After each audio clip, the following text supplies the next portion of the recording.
In the ancient city of Raxis, long buried beneath the desert sands, an expedition uncovered a strange circular tablet.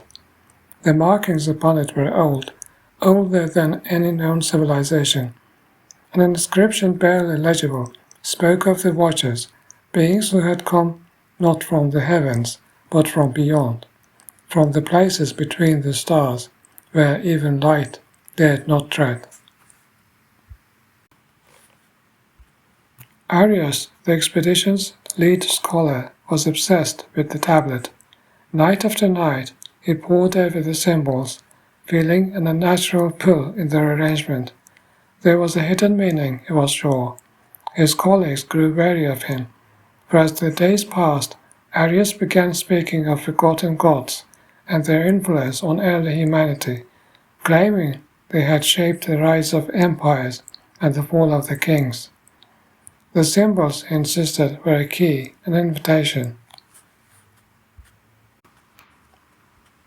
One night, alone in his tent, Arius deciphered the final piece.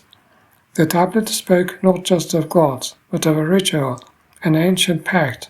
It was a call to return to them, to step beyond the veil of reality, and reclaim the knowledge they had once gifted mankind before it was lost in the sand of ages.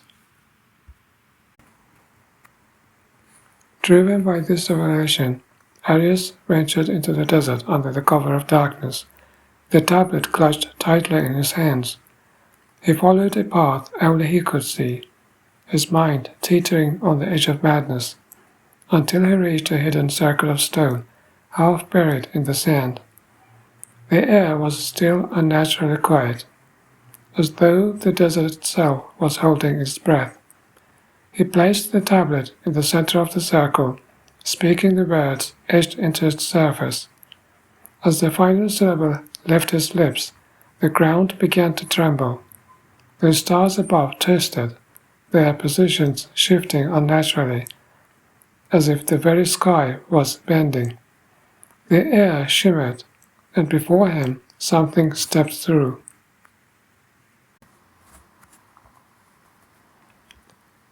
It was not of this world, nor any world known to man.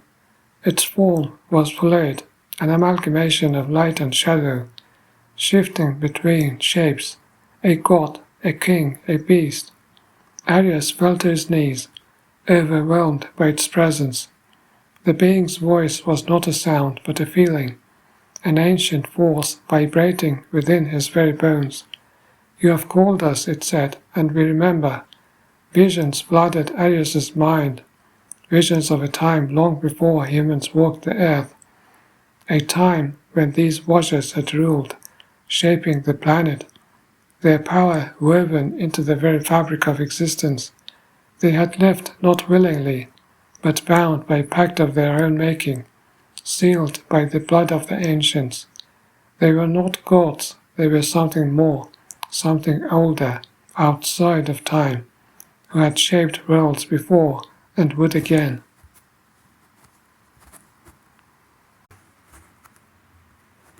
But now they had returned, and with them came the price of knowledge. Arius had seen too much, learned too much.